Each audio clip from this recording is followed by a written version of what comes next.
minds that plot destruction, sorcerer of death's construction, in the fields of bodies burning, as the war machine keeps turning, death and hatred to mankind, poisoning their brainwashed mind. Welcome to the Anarchist World This Week, broadcast across Australia on the National Community Radio Satellite. Listen to the Anarchist World This Week, Australia's sacred cow slaughterhouse. Listen to analysis of local, national, international events. Listen to analysis you'll never hear anywhere else.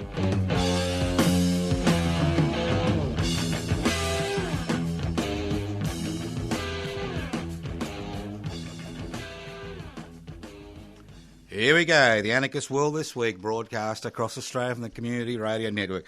Sometimes I believe in God, because you get so many little tidbits falling into your hands before a show. It's unbelievable. Unbelievable. This is the Anarchist World This Week, broadcasting across Australia via the Community Radio Network. My name's Joseph Toscano. I'm hosting today's program. Yes, if you wonder what anarchy is all about, anarchos without rulers. An anarchist society is a society without rulers. How do you create a society without rulers? You devolve power, you hold wealth in common. What is the strategy to achieve that? Undecided. Different strategies, but the anarchist struggle is to improve people's lives and ultimately create a society without rulers. Very simple concept. Nothing revolutionary about it. When you think about it, it makes common sense, doesn't it? And that's what anarchism is about. It's about common sense. Okay, let's move on.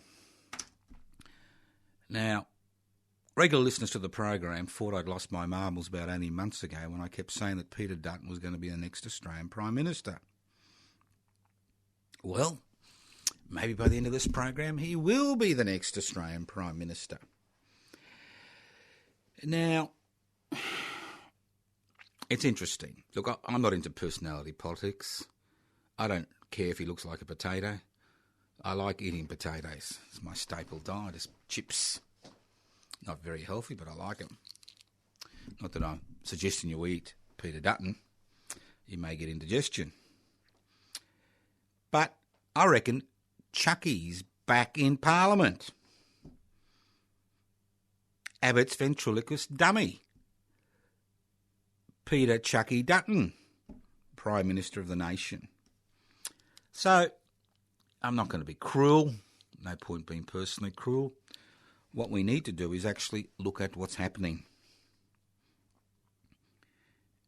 And we have seen a fundamental shift.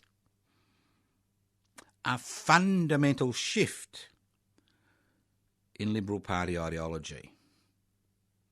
Fundamental. And that has been carried out by a coup, which has been occurring at branch level across the country for the last 20 years. As the Liberal Party has turned into an ultra-conservative, Christian fundamentalist values party. And now the boys and girls, mainly boys, in the Liberal Party have their hands on the levers of power, and that means they have the numbers at the branch levels to pre-select people who support their values. We are seeing the Liberal Party of Australia, the federal Liberal Party and the state-based Liberal parties going through the same machinations the ALP went in the mid-1950s when the DLP was formed. See, think about fundamentalist groups, religious-based fundamentalist groups, whether they're Hindu or Muslim or Christian, is that they have the answers. They have the values. And they're very, very happy to use the power of the state. And the state is basically an organisation which has a monopoly on the use of force. For the police and the armed forces, has a monopoly on the use of force. They're quite happy to use the enormous powers that the state is able to exercise to impose their values on you. For years, Christian fundamentalist parties like Family First and a few others attempted to form their own base. For years, groups like the Institute of Private Affairs, I will never use the word public to describe the private machinations of the Institute of Private Affairs, masquerading Institute of Public Affairs. I just used the word public. For years, they've been branch stacking, and we now have almost a half of the members of the Parliamentary Liberal Party federally who are either current members of the Institute of Private Affairs or former members of the Institute of Private Affairs. An ultra-conservative economic organisation set up through the funds of billionaires like Murdoch and Reinhardt to ensure that 1% of society that owns the means of production, distribution, exchange and communication continue to exercise its authority over the people. So the rise of Peter Chuckie Dutton, and my apologies to the puppet Chuckie, I don't think he's as evil as ideologically evil as the scum, as the ideological scum that is rising to the surface of the Liberal Party. Now, to give you an idea of the man, the next Australian Prime Minister in waiting is, let's not forget, he is one of the few people who boycotted the apology to the stolen generations, which was read out by Rudd in federal parliament in 2008. He is the man who talks about disadvantaged white farmers from South Africa. He is the man who has been responsible for overseeing some of the most brutal asylum seeker refugee policy implementation on Manus Island and Nauru and in Australia for generations. But Chuckie, Peter Chuckie Dutton, unfortunately is just a puppet. He's a puppet for these value-based fundamentalists who have hijacked the Liberal Party because the Institute of Private Affairs politics, their politics of increasing the power of the 1%ers, and I'm not talking about outlaw motorbikie gangs, I'm talking about the really powerful 1%ers, that small section of society that owns the means of production, distribution, exchange and communication, had made the Liberal Party so unpalatable to real Liberals, forcing them out of parliamentary position, pre-selecting IPA types to fill those parliamentary seats, that members of the Liberal Party across the country at the state and federal level deserted the Liberal Party in droves, leaving the skeleton of the Liberal Party to the IPA sausage machine. That's right, a sausage machine which spat out people of this neoliberal corporate deregulation, corporatisation, globalisation, privatisation agenda which has caused so much harm in this country over the last 4 decades. Thinking that they had won the battle, they've now been hijacked by the Christian fundamentalist lobby, who is concerned about imposing their values on you through legislation. And poor old Peter Chuckie Dutton,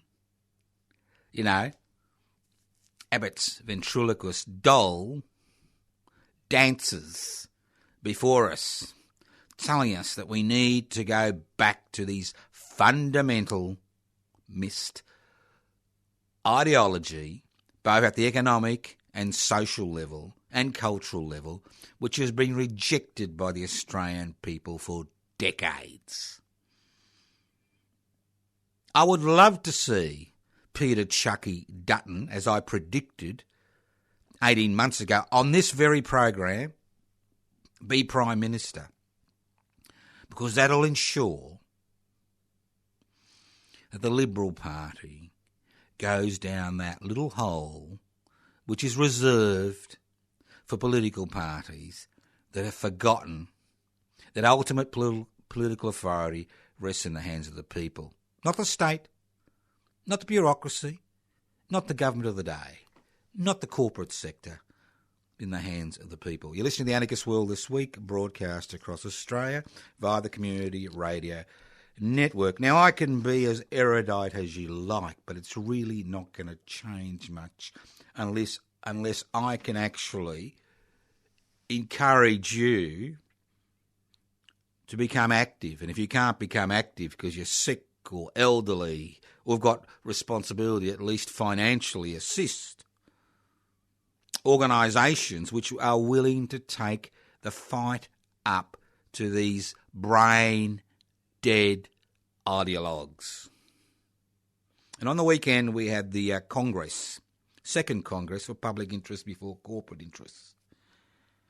And although there was a few little internal ructions, which there are in any political group, the overwhelming majority of people who attended that Congress supported actions and policies which were determined by a previous Congress. And we are in this to win.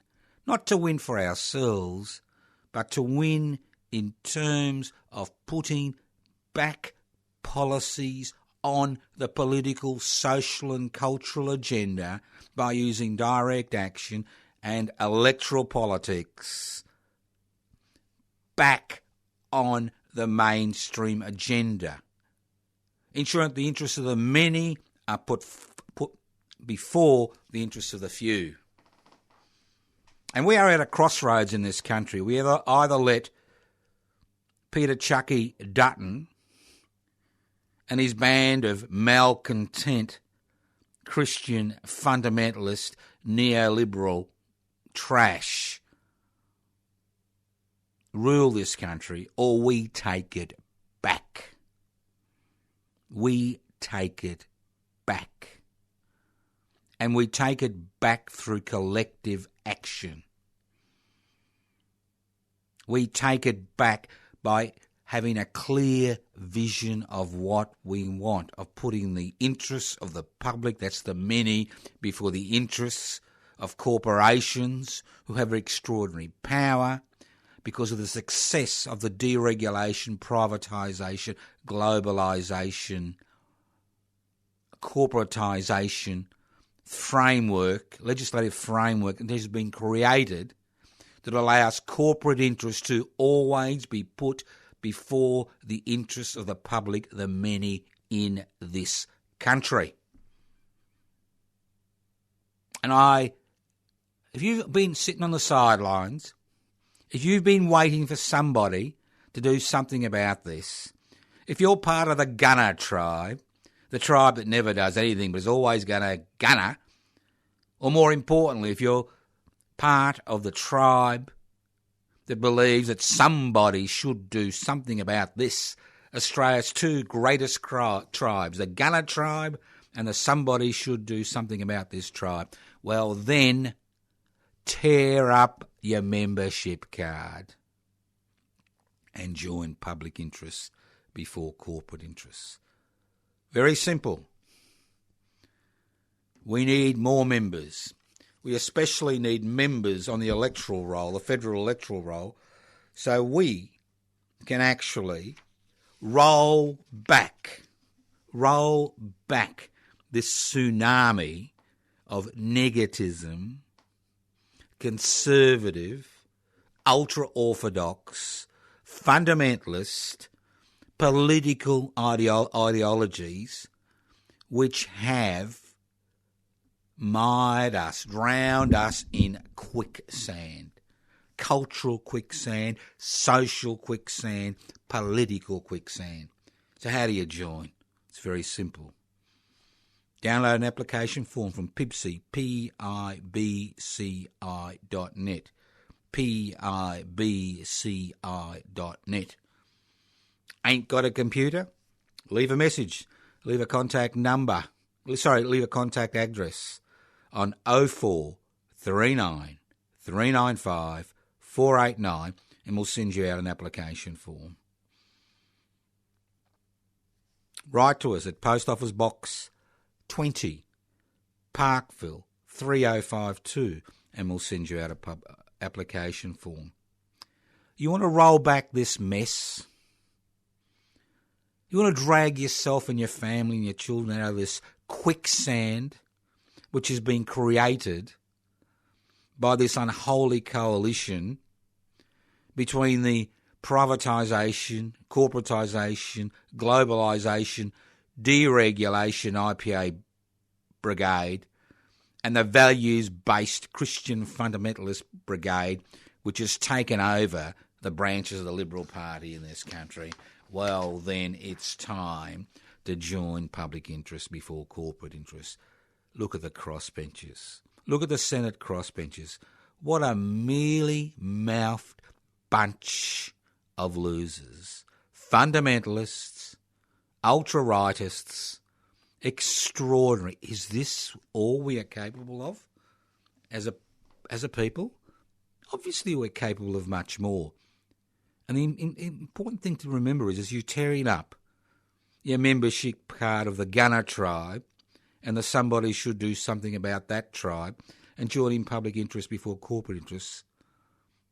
Don't forget, we are the people we've been waiting for. That's right. Not the Liberal Party, not the Nationals, not the Greens, not the ALP, not the Socialists, not the Libertarians, not the Hansonites, but we are the people we've been waiting for. And while we wait in the wings and refuse to come out on the streets and say enough is enough, this tragedy, this farce, this stupidity, which we are spectators to on a day-to-day basis, will continue in this country. So the ball's in your court. You can listen to me for another few years until I pop off my mortal coil or decide to pull the pin on radio, or you can become involved in a political movement and party that has the potential to make major inroads in the society and change policy direction. Listen to the Anarchist World This Week, broadcast across Australia via the Community Radio Network. This program has been streaming live on 3cr.org.au.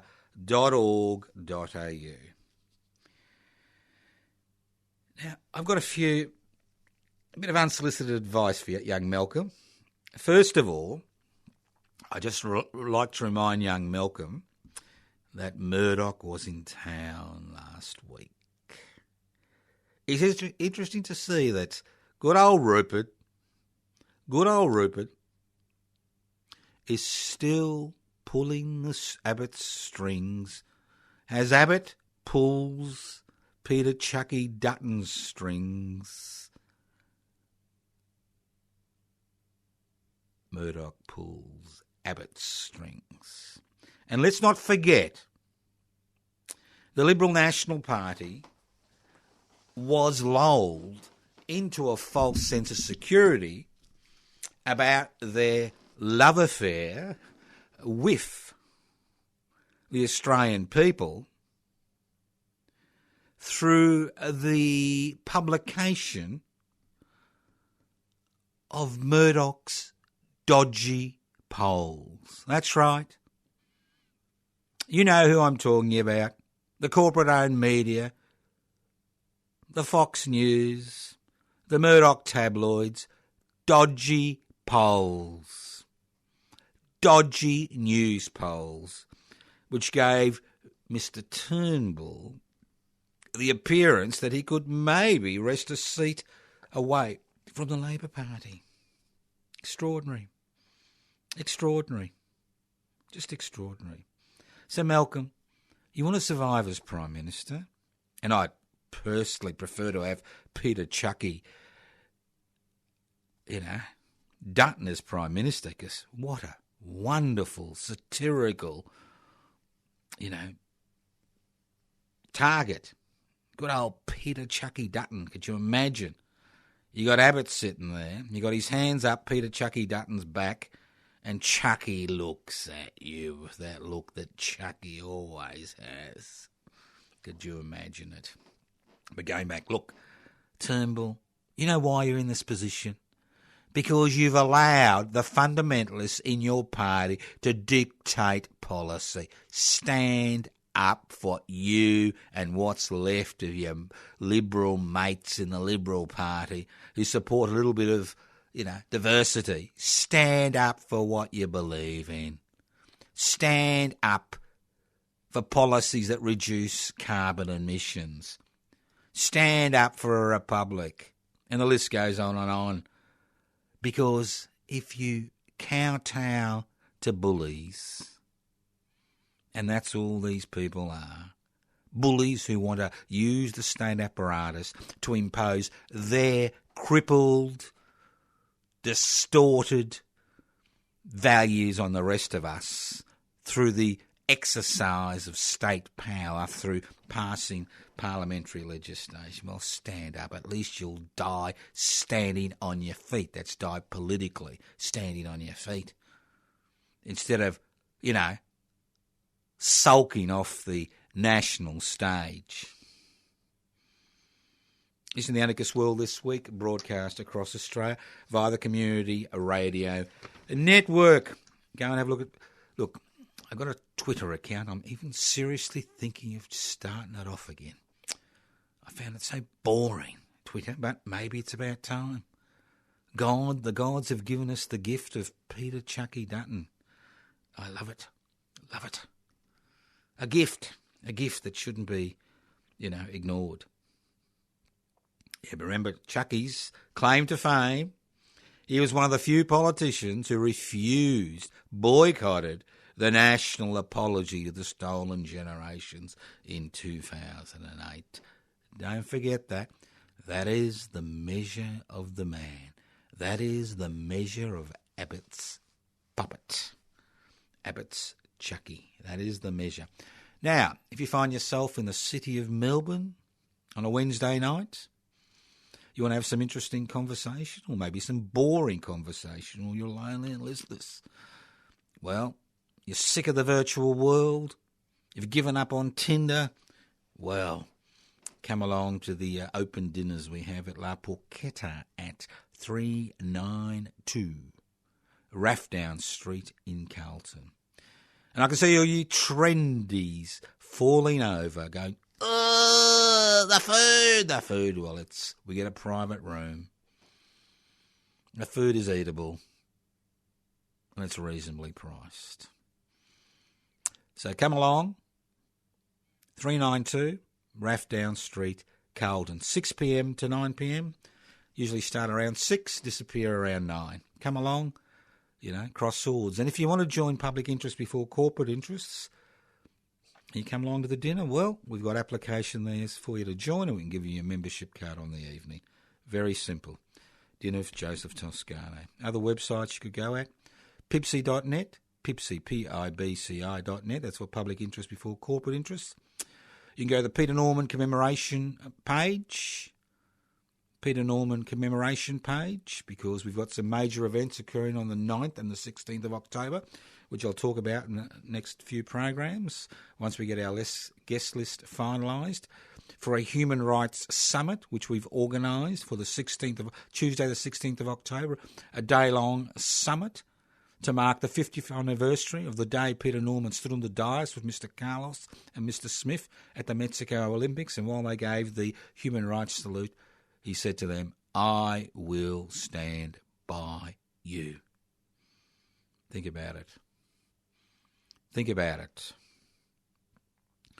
Also, my personal Facebook page, Toscano for the Public, Toscano for the Public.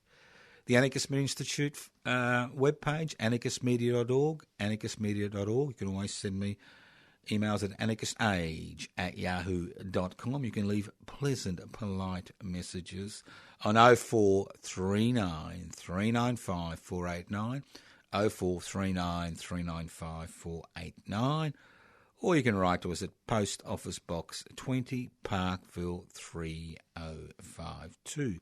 You're listening to the Anarchist World This Week, broadcast across Australia via the Community Radio Network. This program is streaming live on 3cr.org.au. That's 3cr.org.au.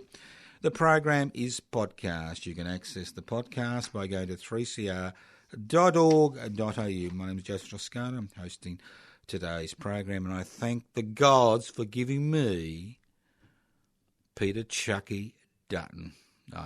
As soon as he's Prime Minister, I will get on my knees and I will bless the gods for giving me the comedy routine of the century. Not the decade, but the century. As I said 18 months ago, when people looked at me and scoffed when I said, Peter Dutton will be the next Australian Prime Minister. And if you think poor old Malcolm and the Liberal Party have problems, the groper of the United States of America has got his own issues, hasn't he? Poor old Mr. Groper. The chickens are coming home to roost.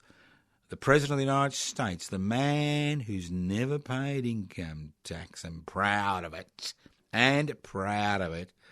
is now finding that he may soon find himself in the courts of the US of A. Because remember,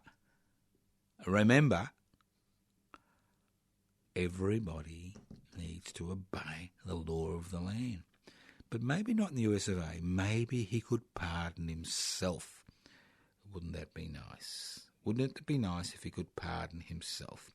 But again, we'll leave that to the Americans. They can sort out their own problems, obviously. I mean, that's the way it goes. They got a problem, let them sort it out. Okay, let's move on to something a little bit more positive, because this program is not just about whinging. It's not just about giving an analysis. It's not just about asking you to tear up your membership card to the Gunner tribe and that somebody should do something about that tribe.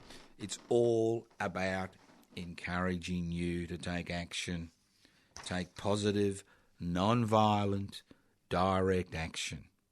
Because you see, the state loves violence. It feeds on violence.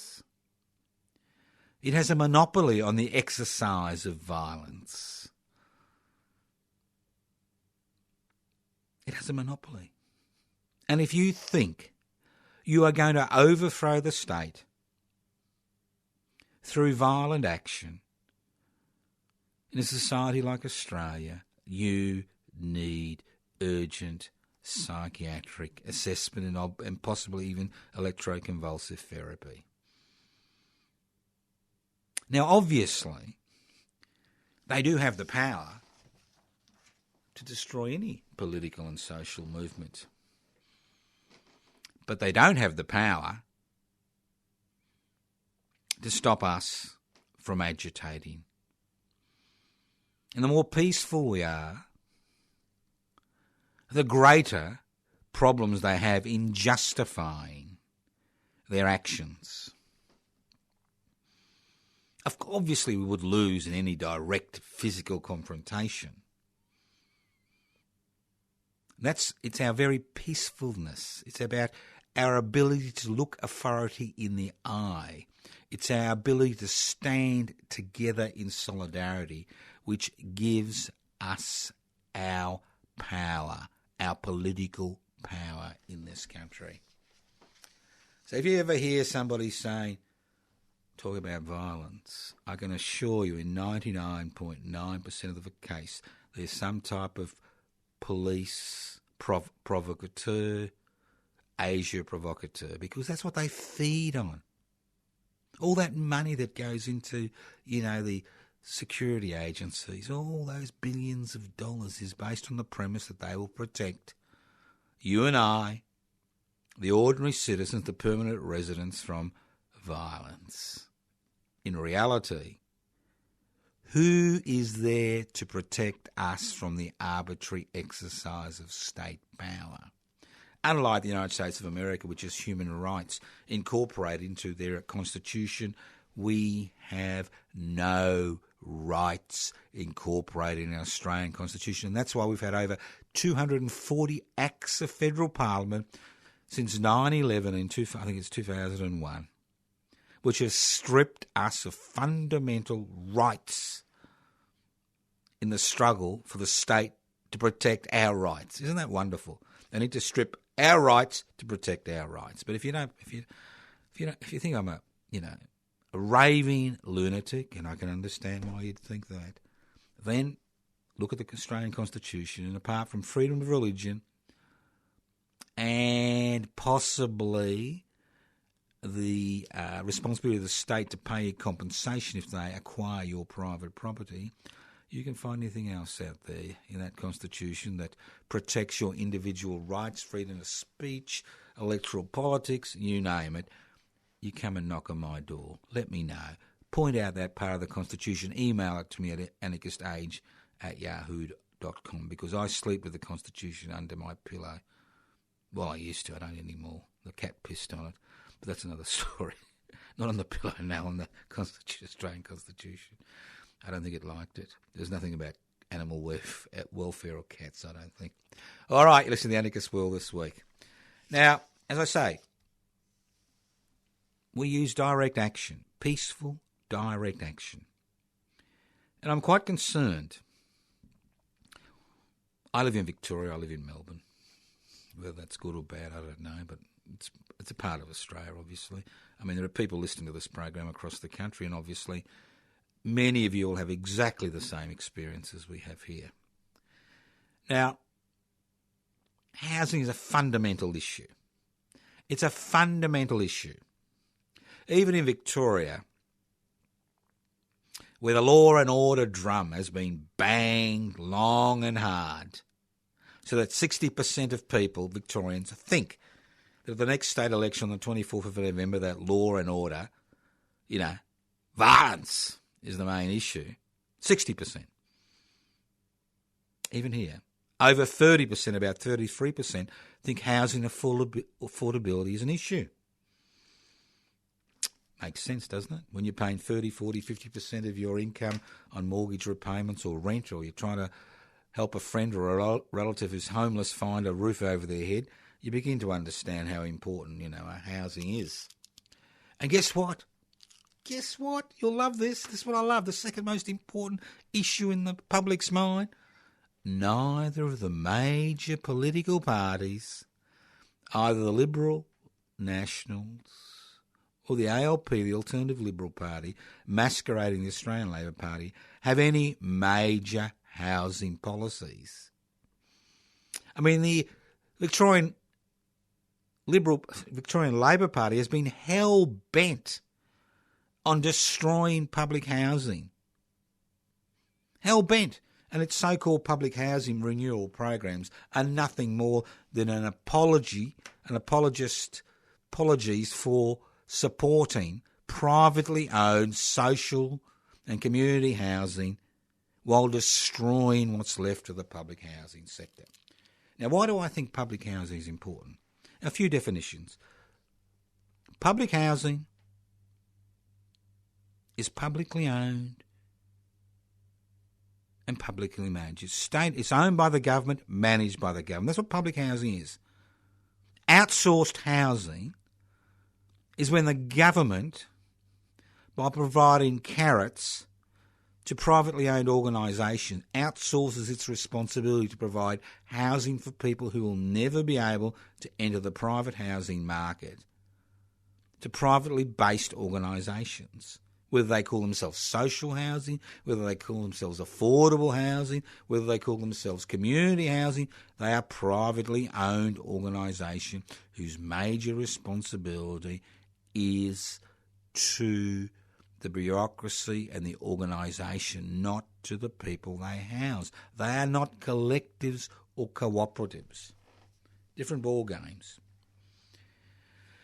Now, public housing in Victoria will be a thing of the past if either the ALP or the Liberal National Party gain an absolute majority in the Legislative Assembly at the next state election. And everybody says, ooh, what about the Legislative Council, Joe? They can block legislation. Well, they can't. Because the voting patterns of both the Liberal Party, the National Party, and the ALP over the last 4 years of the state government in Victoria have been based on the premise that public housing needs to be privatised. So it doesn't matter whether you've got a few people holding the balance of power in the Legislative Council. Public housing will be privatised. End of story. Already the ALP has committed a $2 billion guarantee to the privately owned sector in terms of getting out loans to purchase and build so-called public housing. And they've also promised to hand over the titles. They've already handed over some titles to private organisations, public housing titles. Hand over the titles so they can actually use the titles to borrow money. They've washed their hands. And if you've got a very weak or non-existent public housing sector, what we've seen happen in the rest of the economy, whether it's the financial sector, the banking sector, the telecommunications sector, the privatised energy sector, what we've seen when there is no mixed economy, there is no competition between the public sector and the private sector in the same economic framework, we see all the excesses that we are putting up with today. Now, poor old Mr. Malcolm Turnbull and good old Peter Chuckie Dutton, wouldn't find themselves in this mess if basic necessities had not been privatised, if energy production had not been privatised, if gas had not been privatised, if electricity had not been privatised, if the distribution system hadn't been privatised, if the marketing system hadn't been privatised.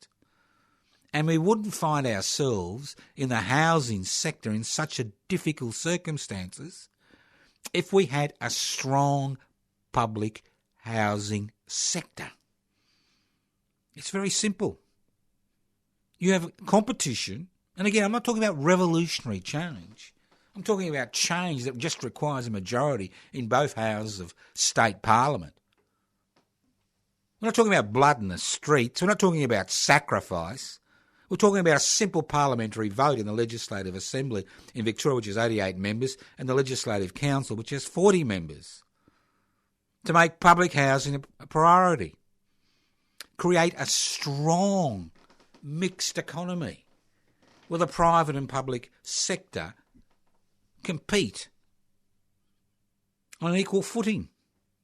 Because every time we privatise and remove the public sector from a specific field of economic endeavour, whether it's airports, whether it's ports, whether it's telecommunications, whether it's energy, whether it's health, and the list goes on, we see unashamed exploitation and corruption. Because the great thing about corporate corruption is you can't see their crimes on CCTV. You break into a shop, do a bit of shoplifting, sooner or later your little features will appear on CCTV. But you've got institutions which are stealing billions of dollars from ordinary people, but you never see their crimes on CCTV. They're hidden away in back rooms. They're hidden away amongst figures and facts, which are massaged by clever accountants, so that not only do you steal from the people who are your customers, you also don't pay any tax legally. Extraordinary. But I'm diverging. So that's why we need a strong mixed economy in the housing sector. We need a mixed economy. We need a strong public housing sector. Because if the housing market is dominated by private investors, we get what we have today. We have a marketplace where housing costs have increased dramatically. Housing prices have increased by over 450% over the last decade, while wages have increased by less than 50% over the last decade. We've seen a housing market dominated by private investors, both overseas and local private investors, who use our investor-friendly laws to minimise their tax legally. So Australia is one of the few places in the world where you get an increased tax deduction every time you increase your housing portfolio. You like that? What's in your housing portfolio, friend? Oh, I've got 5 units, 2 townhouses and 4 farms. And what's in your housing portfolio, friend? Oh, I've got 6 units in the CBD, 4 houses and a vineyard out in the country, Hillsville way. And how much tax do you pay, your friend? Oh, nothing. Really? Neither do I. And we do it legally. No, I'm not making this up. This is a reality in Australia in 2018. And then we get, all those homeless people you see. I nearly tripped over one today. I was in the CBD and they're everywhere, visual pollution. If only they got a job and a haircut, things would be so good. I'm really waiting for my friend, Peter Chuckie Dutton, when he's in power. I'm sure they'll all be marching up and down with guns on their hips pretending to be toy soldiers. He'll fix it all. All right. Yeah, I'm a failed comedian, okay? All right, I'm a failed comedian, but sometimes you've got to laugh. So let's get back to this issue.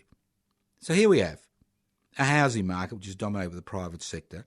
You've got a public housing market in Victoria, which has been squeezed out of existence. We have an election on the 24th of November, and housing isn't an issue. It's all about crime and infrastructure. Housing not mentioned, not an issue. So it's up to you and me, hey? You and me. This is a conspiracy. This is a public conspiracy you're hearing.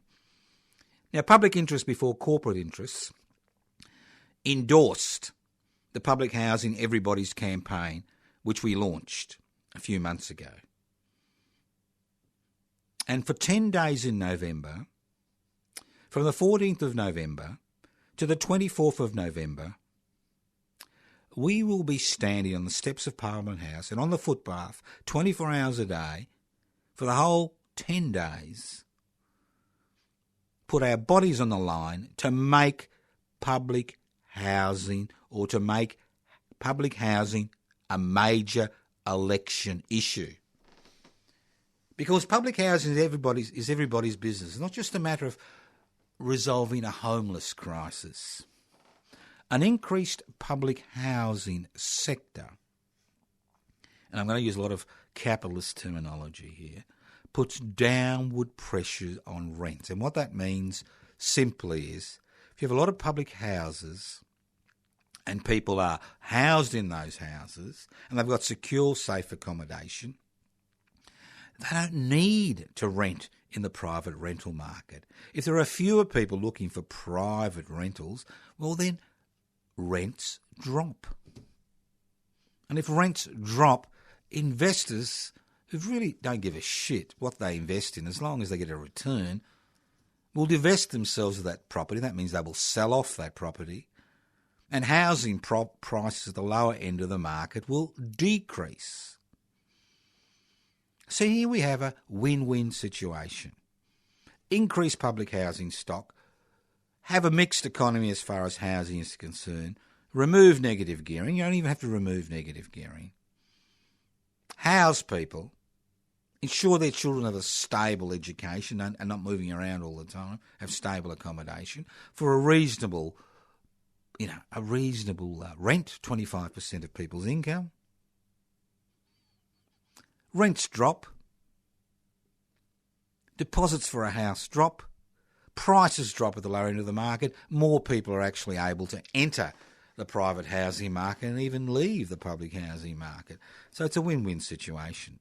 I hate to use this advertising terminology. It's win-win. Everybody wins. Everybody wins, except possibly maybe the investors.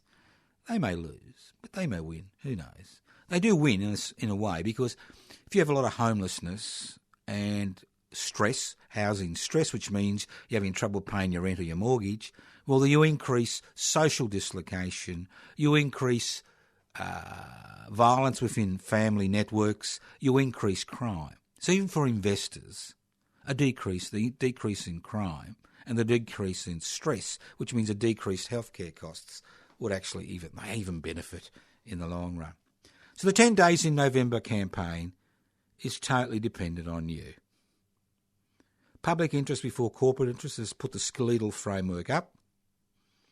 10 days on the steps of the Victorian Parliament House from the 14th to the 24th of November 2008. And why the 24th of November? Because that's election day. And obviously we want people to think of housing as a major issue and say to their political parties, excuse me, what's your policy on public housing? That's what you'll get. At least the Victorian Greens have a public housing policy. They've got a little bit of a love affair with the community housing and affordable housing sector, but their major housing policy is about community housing. Now, our goal with the 10 Days in November campaign is we know we're not going to, be able to, assign the Liberal National Party and the Labor Party the dustbins of history. We know that. But if the Victorian Greens hold the balance of power in the Legislative Assembly, they will be able to determine who forms government in Victoria for the next 4 years. And that who they form government with will be totally dependent on their pro-public housing policies. So public housing continues to exist for another 4 years. If either of the major political parties win power in their own right, it is finished. It will be privatised fully by the 2022 election. So, Joe, are you going to finance it, boy? All right? That's the question everybody likes to ask. They've got a public service to run their figures. Well, I'm going to do my figures, and my figures are very simple because I'm a simple man. You know that. You know I'm very simple. If I wasn't simple, I wouldn't be wasting my time talking to you on the Anarchist World This week. I'd be out there making money, all right? So the 10 Days in November campaign is based on One sentence. One sentence, and it is a powerful sentence. It's almost, not as powerful, but almost as powerful as the Eureka Oath. And it's a simple sentence, because most effective campaigns are not obtuse, they are simple. If you use Victorian stamp duty revenue, that's $6 billion plus per year, for public housing, if you quarantine that $6 billion that is raised from stamp duty, which is a tax which is levied on people buying a house, you can house 1 million Victorians in public housing by 2029. It doesn't need revolution, blood in the streets, not even direct action, peaceful. All it needs is a majority in both houses of Parliament. Now, if we're willing to spend $20 billion to build a bloody railway line or, a few more roads and get rid of some, level crossings, why not invest in people? Because investing in public housing is investing in people. It's investing in the future of the children of those people, who will lead very dislocated lives. So, what's happening? Well, you may be surprised. We'll be continuing our rallies. We've got a rally on the 22nd of August, Steps of Parliament House midday, which you can come to today if you listen to this program on the 22nd of August. But our next rally will be on the last parliamentary sitting day in Victoria, on the 19th of September, where we will be unfurling our 5-metre-long banner, which has the slogan on it, which is central to this 10-day in November campaign: use Victorian stamp duty revenue, $6 billion per year, for public housing, house 1 million Victorians in public housing by 2029. So take your holidays, put it on your calendar, come and join us. You can't join the 10 days? Come and join us for a few hours. Bring us some food and water. Come along. 10 days in November. You don't have to ask your mother or your father or your grandparents or your boss. Come along. You want public housing to survive in the state of Victoria? Well, you are more than welcome to join this non-violent direct action on the steps of the Victorian Parliament House. And if there are 50 of us, it doesn't matter. People will pity us. If there are 100, it doesn't matter. If there are 1,000, people will take notice. If 10,000 people turn up, and take over Collins Street, we have a ball game just before the election. Think about your children, think about your grandchildren, think about the future. Secure public housing is the best way to tackle and eradicate poverty and anxiety. Thank you for listening to the Anarchist World This Week, broadcast across Australia via the Community Radio Network. Thank you, gods, for sending me Peter Chuckie Dutton. I love him, and I implore you to love him. Thank you once again. You can go to theanarchistmedia.org, Facebook page, my Facebook page, Toscano for the Public, in Melbourne on Wednesday night, 6 p.m. to 9 p.m. Dinner at the La Porchetta restaurant, 392 Rathdown Street, Carlton. You can leave a message on 0439 395 489. Download the application form. Join public interest before corporate interests. Pibci, PIBCI.net. Go to the Peter Norman Commemoration Committee webpage. Find out what's happening on the 16th of October and the 9th of October. Don't forget the 10-day vigil. Be there. And remember, we are the people we've been waiting for. Tear up your membership card to the Gunner Tribe, and the Somebody Should Do Something About That Tribe, and join us. We are the people we've been waiting for. Thank you for listening to the Anarchist World This Week on your local community radio station via the good folk at the Community Radio Network. Listen in to the Anarchist World This Week on your local community radio station next week. You'll hear from me next week. Evil minds that plot destruction, sorcerer of death's construction. An analysis you'll never hear anywhere else. Anarchist World This Week, Australia's sacred cow slaughterhouse. 10 a.m. every Wednesday. Listen to the Anarchist World This Week for an up-to-date analysis of local, national and international events. Poisoning their brainwashed minds. Oh, Lord, yeah.